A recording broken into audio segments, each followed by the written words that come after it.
మన మర్రి golden diamonds లో మీరు కొనే ఆభరణాలపై నో జీఎస్టీ, కేవలం 1% నుండి 11% వరకు మాత్రమే గల VA, ఆపై జీరో మేకింగ్ ఛార్జెస్ ఇంకా నో జీఎస్టీ. మర్రి గోల్డెన్ డైమండ్స్. ప్రజలందరికీ సమగ్ర సంక్షేమ కార్డు ఇచ్చేందుకు చర్యలు చేపట్టాలని ముఖ్యమంత్రి రేవంత్ రెడ్డి అధికారులను ఆదేశించారు. ఏ శాఖ ద్వారా ఎంత లబ్ధి చేకూరుతుందో వివరాలు స్పష్టంగా తెలిసేలా ఏకీకృత సంక్షేమ కార్డు ఉండాలని తెలిపారు.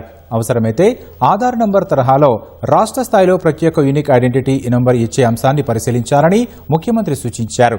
వివిధ శాఖల్లో పనిచేస్తున్న కాంట్రాక్టు, అవుట్సోర్సింగ్ ఉద్యోగుల వివరాలు సేకరించాలని ఐటీ శాఖను ఆదేశించారు. ప్రభుత్వ శాఖలన్నింటి నుంచి లబ్ధిదారుల డేటా సేకరించేందుకు వెంటనే ప్రత్యేక డ్రైవ్ చేపట్టాలని సీఎం చెప్పారు.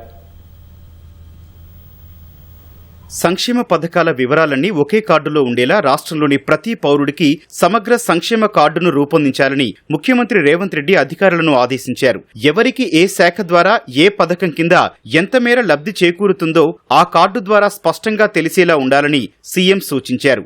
అన్ని శాఖల నుంచి లబ్ధిదారుల డేటా సేకరణకి వెంటనే ప్రత్యేక డ్రైవ్ చేపట్టాలని ముఖ్యమంత్రి ఆదేశించారు. సమగ్ర సంక్షేమ కార్డు ద్వారా రాష్ట్రంలోని ప్రతి పౌరుడి పూర్తి సంక్షేమ ప్రొఫైల్ ఒకే చోట అందుబాటులోకి వస్తుందని ముఖ్యమంత్రి అన్నారు. ఆ డేటాను అన్ని కోణాల్లో కృత్రిమ మేధ సహాయంతో విశ్లేషిస్తే సంక్షేమ పథకాల అమలులో పారదర్శకత పెరుగుతుందన్నారు. నిజమైన అర్హులకు పథకాలు ఖచ్చితంగా చేరతాయన్న సీఎం అనర్హులని గుర్తించడం సులభం అవుతుందని చెప్పారు. ప్రతి శాఖ వేర్వేరుగా కార్డులిచ్చే పద్ధతికి బదులు ఐటీ శాఖ ఆధ్వర్యంలో సమగ్ర సంక్షేమ కార్డు ఉండాలని సూచించారు. టెక్నాలజీపై పట్టున్న యువ ప్రభుత్వ అధికారులని ఇందుకోసం వినియోగించాలని చెప్పారు. ఆ కార్డులో ఆరోగ్యశ్రీ, ముఖ్యమంత్రి సహాయ నిధి, ఫీజు రియంబర్స్మెంట్, కార్మిక, విద్యాశాఖతో పాటు ప్రభుత్వం తేనున్న బీమా పథకాల వివరాలు ఉండాలని చెప్పారు. అవసరమైతే ఆధార్ నెంబర్ తరహాలో రాష్ట్ర స్థాయిలో ప్రత్యేక యూనిక్ ఐడెంటిటీ నెంబర్ ఇచ్చేలా ఆలోచన చేయాలని సూచించారు. ఇటీవల నిర్వహించిన సమగ్ర సామాజిక, ఆర్థిక, విద్య, ఉపాధి, రాజకీయ, కుల సర్వే వివరాలను ఆ కార్డుకి అనుసంధానించాలని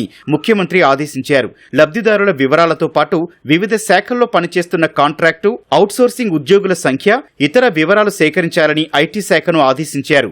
ఏఐ ఆధారిత ప్రొఫైలింగ్ ఉండాలని సీఎం సూచించారు. ఎక్కడైనా మరణ ధృవీకరణ పత్రం జారీ అయితే ఆ సమాచారం చేయూత పెన్షన్ డేటాబేస్ కు చేరాలని, ఆ వెంటనే చర్యలు మొదలయ్యేలా ఉండాలని పేర్కొన్నారు. ప్రజల ఆరోగ్య ప్రొఫైల్ ను సమగ్ర సంక్షేమ కార్డుతో లింక్ చేయాలని చెప్పారు. కేరళ నుంచి గల్ఫ్కు వలస వెళ్లే ఉద్యోగులకి అనుసరిస్తోన్న విధానాలు అధ్యయనం చేయాలని సూచించారు. నైపుణ్యాభివృద్ధి, శిక్షణ కార్యక్రమాలతో పాటు పాస్పోర్టు, వీసాల జారీకి చెందిన సమాచారం ఒకే చోట అందుబాటులో ఉంచితే అనధికార ఏజెంట్ల ప్రమేయం తగ్గుతుందని తెలిపారు. పేదలకు సంక్షేమ ఫలాలు ఖచ్చితంగా చేరేలా ప్రభుత్వం అమలు చేసే ప్రతి పథకం ప్రభావాన్ని అంచనా వేసేలా సమగ్ర సంక్షేమ కార్డు ఉండాలని ముఖ్యమంత్రి స్పష్టం చేశారు.